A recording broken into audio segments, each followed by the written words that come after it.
Bonjour et bienvenue sur ma chaîne YouTube. Aujourd'hui, nous allons parler des trucs et astuces pour économiser sur les forfaits Internet et téléphone.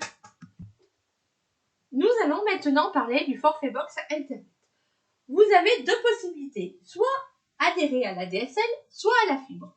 Vous êtes en ville et vous avez la possibilité d'aller voir la fibre aujourd'hui.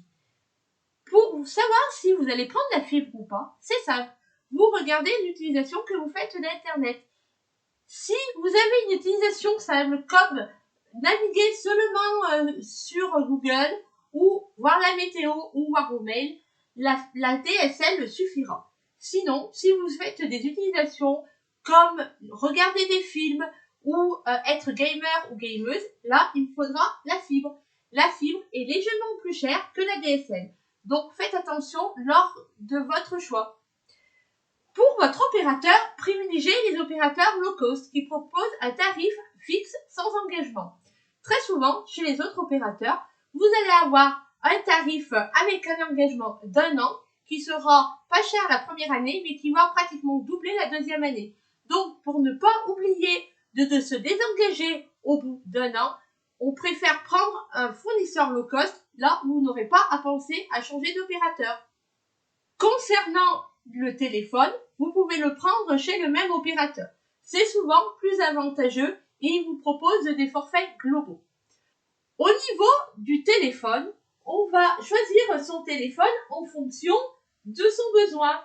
Est-ce que vous avez besoin d'Internet ou pas? Si vous n'avez pas besoin d'Internet, même si ce n'est plus très à la mode, vous pouvez très bien prendre un téléphone encore à clapet. Si vous avez besoin d'Internet, quelle typologie d'Internet vous avez besoin? Est-ce en 4G ou en 5G? Ensuite, en fonction de ça, on va déterminer un budget. Attention, bien déterminer son budget et non par rapport au téléphone que vous voyez, car des téléphones peuvent être très chers et peuvent imputer votre budget global de façon très importante.